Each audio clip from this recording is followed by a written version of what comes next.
no marching rhythm in the motion of waves. It harmonizes with the breath.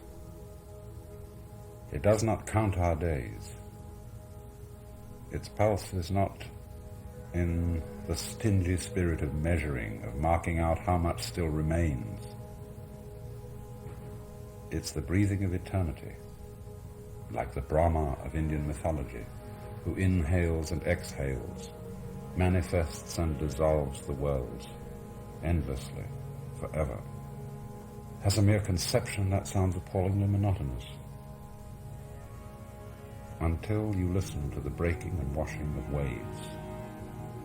Just in the past few weeks, I've come to live right on the edge of the water. I have a studio, library, and place for writing in an old ferry boat, tied up on the waterfront of Sausalito, north of San Francisco. I suppose the nearest thing in America to a Mediterranean fishing village. But somehow the land and seascape absorbs and pacifies the mess. All of this is transformed in the beneficent presence of the sea. Perhaps it's the quality of the light, especially early in the morning and towards evening, when the distinction of sky and water becomes uncertain, when the whole of space becomes opalescent, a sort of pearly luminous grey, and the rising or setting moon is straw yellow. In this light, all the rambling mess of sheds and junkyards is magical. Blessed with the white cries of gulls, and with the patterns of masts and ropes and boats at anchor,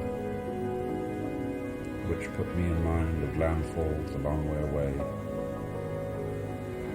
and of all the voyages of which one has dreamed.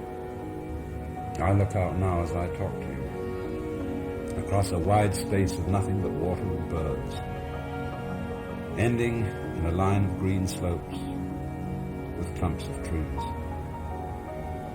Right over the edge of the boat, the water contains, seemingly just under the surface, a ceaselessly moving network of reflected sunlight, through which a school of very tiny fish passes delightfully uncaught.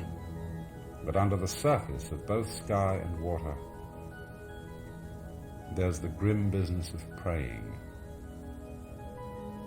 Men and birds against fish, fish against fish.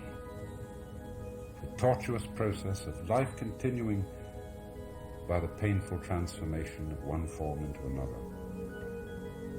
To creatures who don't anticipate and reflect imaginatively upon this holocaust of eating and being eaten, it's perhaps not so terrible.